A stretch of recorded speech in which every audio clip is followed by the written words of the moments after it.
Hello, hello, hello. Welcome back to Conversations with JR. I hope all is well. We are still in the summer of 2022. I know everyone has been experiencing a heat wave across the country that has been brutal. However, here in New York City, the heat has been turned down. We are very grateful, not complaining, but we are very grateful that the heat has been turned down and that we can continue to enjoy the summer. We're in mid-August, so we can continue to enjoy the summer and be safe out there. Today's podcast is the topic for today's podcast has been inspired by one of my fellow bloggers. Her name is Colleen. She's on WordPress. Her blog is colleensconversation.com. It's on WordPress. And the title of the blog is Reset, Regroup, and Refocus. And the young lady was talking about how she is taking time to reset, regroup, and refocus her life because she realized that she has spent a lot of time just focusing on other people and not herself. So she decided to do this, deep reflection of herself and look at areas of her life where she can refocus, regroup, and reorganize. And I started thinking about this, and I'm saying, wait a minute. We have about 4 to 5 months left until the holiday season. Now, I know you're going to say, JR, what does the holiday season have to do with this topic? But hear me out. Hear me out. During the holiday season is when everyone is, in the throes of giving and 'tis the season to be jolly, and they're looking forward to a new year.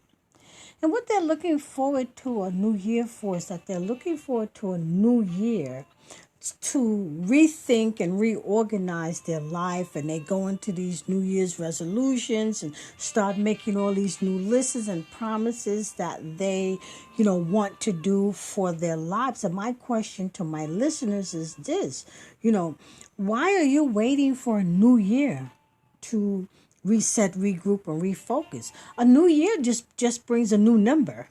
That's all it brings. It's just a new number. And I have long forsaken the trap of New Year's resolutions and making those promises and making those lists without having a real, structured way of how I'm going to accomplish the goals that I set.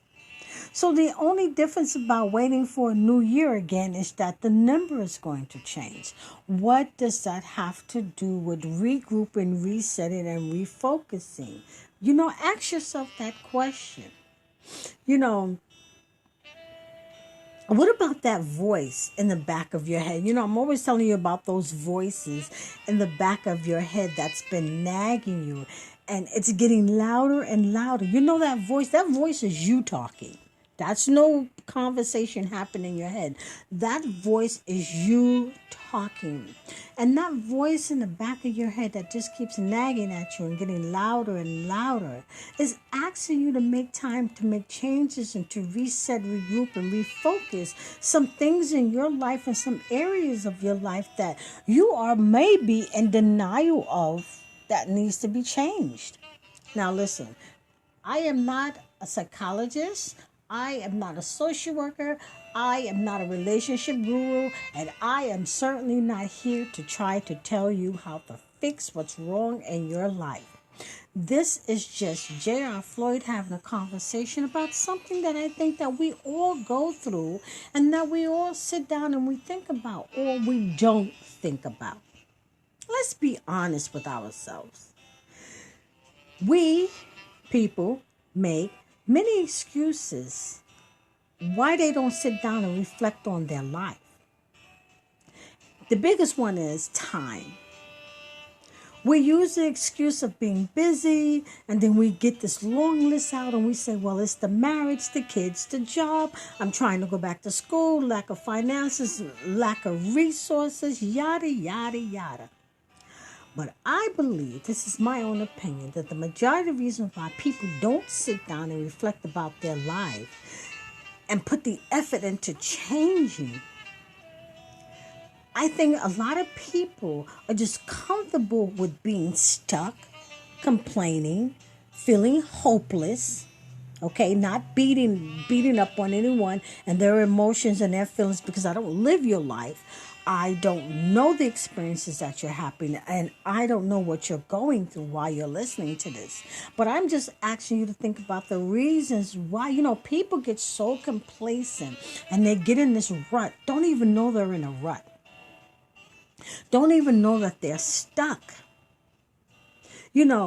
And if looking at resetting and regrouping and refocusing their life means that they have to make changes in their relationship, they have to make changes in their family, the dynamics of everything in their life and everybody around them, is going to change. They don't want to hurt anybody by changing. People just want to remain the same, and they just stay stuck in their unhappiness. And you know what happens when you remain stuck on your unhappiness? Then you look around to, for who to blame. Who can I blame for being stuck in this rut, for being unhappy, not living the life that I really want to live that's in my mind? And that's where the conversation comes in at. 3 years ago when the world was shut down and we was ordered to shelter in place, and we went through the most horrendous experiences of our life with this coronavirus, I was forced into the mindset of regroup, reorganize, reset, and refocusing my life. I was forced into it, and I'm glad that I was. And the reason why I was forced into it is because I had nothing but time. You couldn't go out, you couldn't go anywhere. People were afraid. I live alone, so I was here going through the pandemic alone by myself, and I had nothing but time. I was grateful that I'm in education, and I was still able to teach online. I was still able to keep my income with both jobs.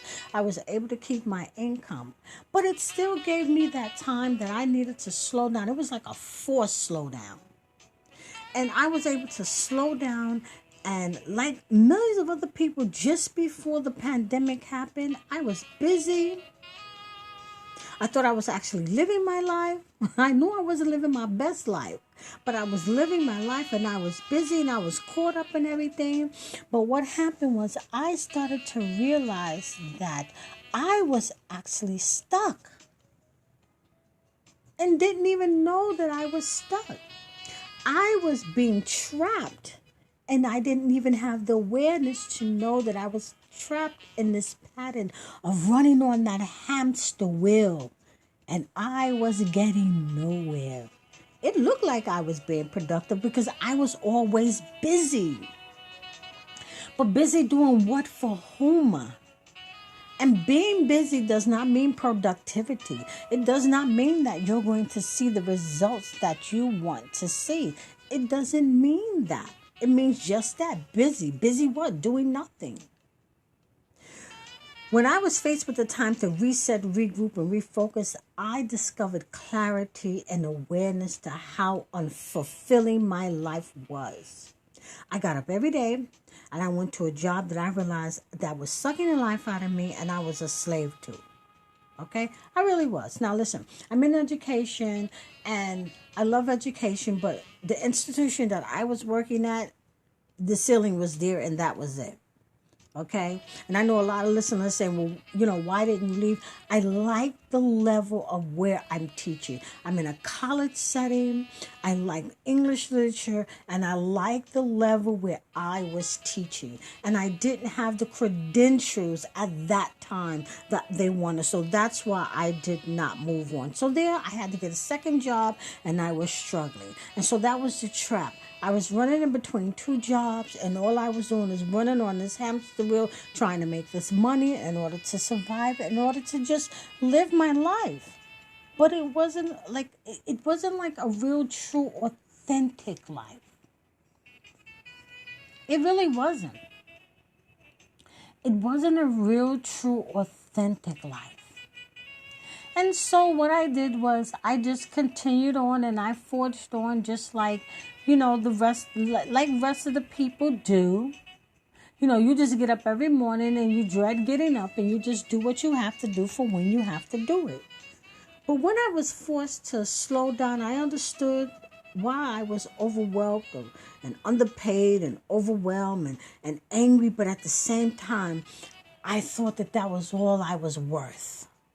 To be honest with you, I thought that was all that I was worth. And I thought that was all that was going to be for my life. So currently now, fast forward, we have other distractions now. We have other distractions to blame for our unhappy life and why we won't sit down and reflect, rebuild, refocus, reorganize. People are less than happy with what's going on in their life right now. We're in 2022. The pandemic is still going on. We have so many new viruses. People don't know what to do. People don't know what to believe. People just want to live their life. So people now are we are faced with inflation, we are faced with gas prices, new viruses, politics, war. The insanity seems to not stop. And all this stuff that's going on around us, it puts people more in a mindset of stress, panic, fear, and it numbs people, causing us to become distracted from thinking about what I call WIN. What's important now? And going back to what I was previously talking about when we were sheltered in place, I had to think about WIN, or like what's important now. What was important to me then is like, how am I going to move forward with my life? We didn't know that this pandemic was going to last 3 years. We didn't know that we were almost going to be in a lockdown for almost 2 years. It took like a year and a half for businesses to start really opening. But, how was I going to move forward? What was I really going to do? And how was I going to move forward? Let me tell you something. When you look at people, you think people really living your authentic life. What you see is that you don't have time to sit down, and we avoid reflecting on our life because we might not like what's brought to the surface, what's brought to your attention, or the feelings that it brings, or the stuff that you have to confront. That's what people don't like. I often sit in silence. I have a lot, I sit in silence. I don't have the TV on. I don't have the radio on. I don't have a lot of noise going on me around in my home because, outside there's so much noises. And people ask me, how do I do it? I do it because I want to think. I want to hear my thoughts. I want clarity. I want peace from the chatter.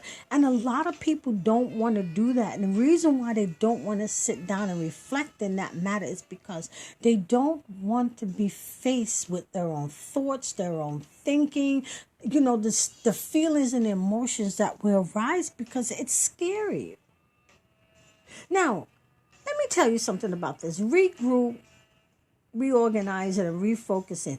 It means that you have to reorganize and you have to plan and you have to do some deep thinking. And this takes time. Again, it takes time, and people are still saying that they don't have time, but you have defeated yourself when you say that you don't have the time. You just defeated yourself. Let me ask you something. When was the last time you prioritized your life in the order of importance? Yes, in the order of importance.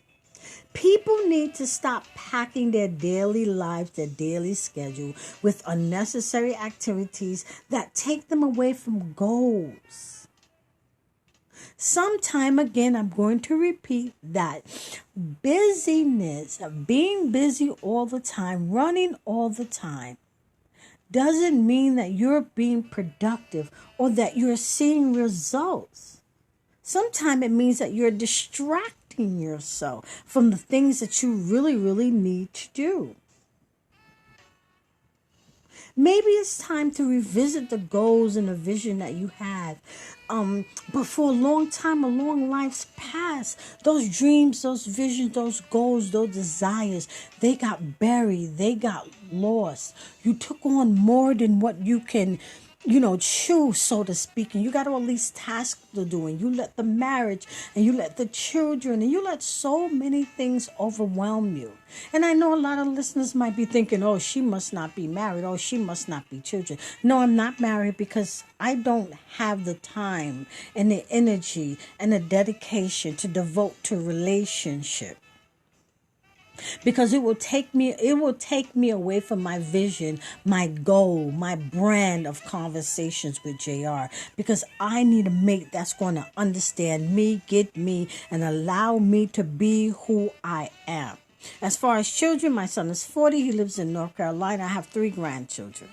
So there it is. I have all the time that I need for me and myself and my lifestyle.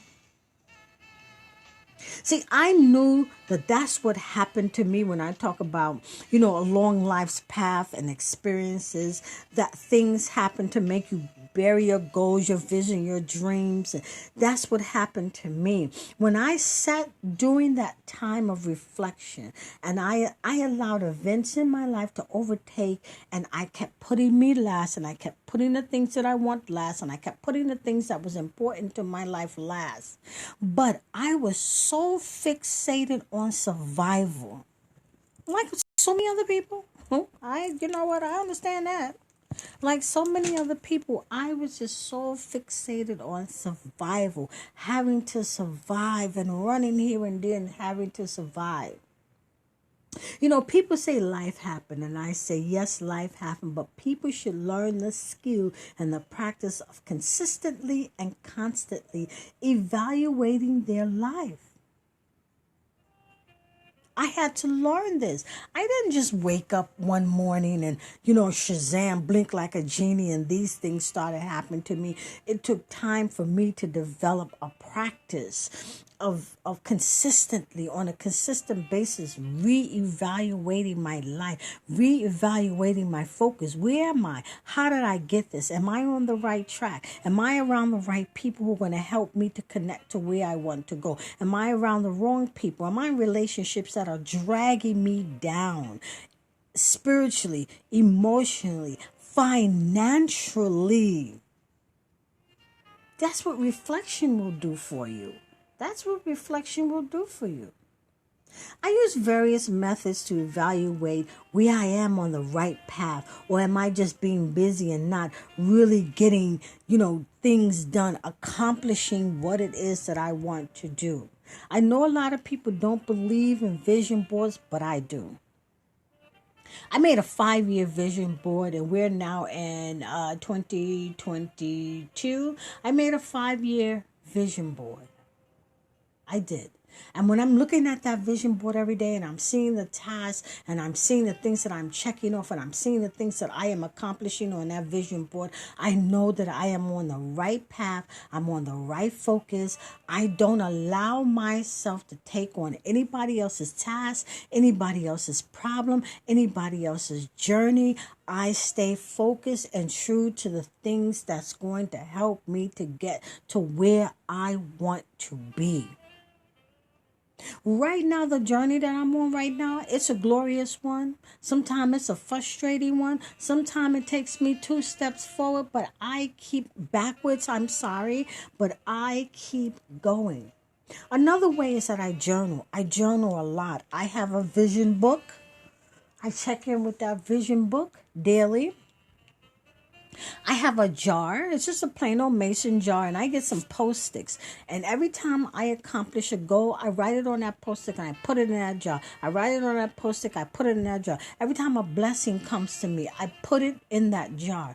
Every 3 to 6 months, I sit down and I read these things and paste them in my journal to see that I am accomplishing, on the path to where it is that I want to go.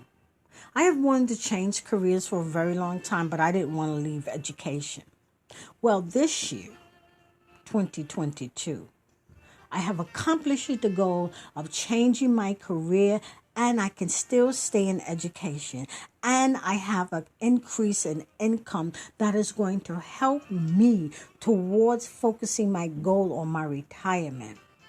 Before the pandemic, I did not reflect on my retirement. I'm 58 years old. I did not have a plan for retirement. I did not have a reflection for retirement. I have decluttered my house. I have decluttered mentally. I have moved people, places, and things out of my path that does not serve me a spiritual purpose, emotional purpose, a physical purpose, and a financial purpose. That's the path that I'm on right now. I discovered during this period of reflection that I was not living my authentic life, and I was holding other people hostage for my happiness. And that's no longer the case. I have been traveling, in 2021, I realized part one of a dream of driving cross country, because it was always a goal to visit all 52 states. I had a wonderful driving partner, my road warrior, Tape Sims. I thank him very much. We drove to New York City to California, and wow, what a wonderful adventure. Next year, we're going to do part two of the adventure. We're going to start in California. We're going to dip down through the southern states and end back up in New York City. This is an amazing journey. This is what happens when you regroup, when you reorganize, when you unburden yourself. This is not for everybody. My path is not for everyone. I know that. I'm single. I can do these things. I can reorganize my life. I can change careers. I can get up and pack up and I can go. But I also realized that, I recently got a little puppy for companionship, because I am single by desire. I got a little puppy for companionship, and I changed a lot of other things with my life. I hooked up with sisters who are more on the executive level and movers and shakers, and they travel this year. I realized the goal of going to Vegas, and I also drove to Niagara Falls, and I visited Canada. That was also on my vision board. Make a plan for your life today, people. Make a plan for your life. Are you really living your authentic life? That's a question for you. Are you really living your authentic life? Are you in your relationship the way you want to be in your intimate relationship? Is there growth? Is there stability? Is there oneness? Are your children going to the schools and pursuing careers? And, are you really focused on what it is, your path in life? Or you're just like everybody else who's just getting up every day, going through the grime of life, paying the bills, singing that same old song, paying the bills, doing the kids, doing the husband, doing this, the relationship is falling apart, everything is falling apart, but you just keep getting up and you just keep putting one foot in front of the other, and you just keep going, hoping that it will change. The only way that it's going to change is deep reflection, reset, regroup, and refocus, and reorganize. That's how it's going to happen. You're the one that's going to have to make the change. You're the one that's going to have to make things better. Don't sit around and wait for anyone else to do it for you. Be accountable. Be responsible for what you want, who you are. Live your authentic life. Life is here to live. I never had it so good. I never knew that life could be this beautiful. Now, I have my days. Oh gosh, who doesn't have their days? I have my times, I have my trials, but it's how I go about solving my problems now. It's how I go about solving my problem. I keep a lot of my business to myself. I keep my vision to myself. I keep my dreams to myself. And I only go around those people who are supportive and can help me. And they are thinking like-minded people like me. I feel free. I feel light. I feel unburdened. I feel more pleasure and joy and happiness than I have felt in a very long time. So I thank you for listening to Conversations with Jay. I am hoping that you're going to have this conversation with yourself. Share this talk. Until the next time, reset, regroup, and refocus your life. It's all up to you. I thank you for listening.